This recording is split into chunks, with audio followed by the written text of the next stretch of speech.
नागपूर शहरालगत असलेल्या धामणा येथे आज दुपारी फटाका कारखान्याला आग लागल्याने मोठी दुर्घटना घडली आहे। या अपघातात 5 जणांचा मृत्यू झाला आहे तर 5 जण जखमी झाले असून त्यांना उपचारासाठी खासगी रुग्णालयात दाखल करण्यात आले आहे। ही घटना आज गुरुवारला दुपारी 1 वाजताच्या सुमारास घडली आहे। मिळालेल्या माहितीनुसार हिंगणा तालुक्यातील धामणा येथे चांदमुंडी एक्सप्लोझिव्ह प्रायव्हेट लिमिटेड नावाचा फटाका कारखाना आहे, जिथे फटाके दिवे बनवण्याचे काम केले जाते। रोजच्या प्रमाणे गुरुवारला सर्व कर्मचारी कामासाठी दाखल झाले होते। कारखान्याच्या पॅकेजिंग विभागात दुपारी 1च्या सुमारास आग लागली। गन पावडर असल्याने मोठा स्फोट झालाय। ज्यावेळी स्फोट झाला तेव्हा तेथे 10 लोक काम करीत होते।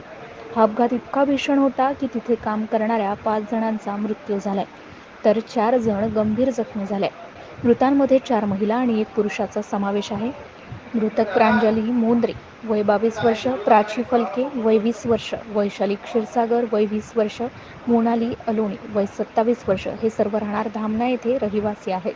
तर मृतक पन्नालाल बंडेवार वय 50 वर्ष राहणार सातनवरी अशी मृतकांची नावे आहेत। तर जखमींमध्ये शीतल चपट वय वर्ष 30, डान्सा मरसकोली वय वर्ष 26, श्रद्धा पाटील वय 22, प्रमोद चव्हाण वय 25 यांना उपचारासाठी रुग्णालयात दाखल करण्यात आले आहे, जिथे चौघांची प्रकृती चिंताजनक आहे।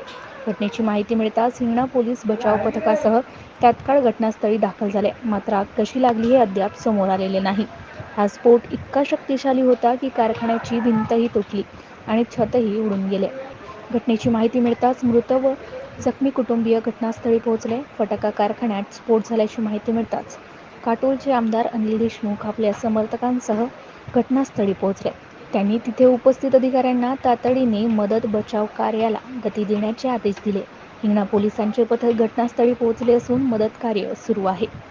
MCN न्यूज मराठीकरिता किशोर गणवीर, सावनेर।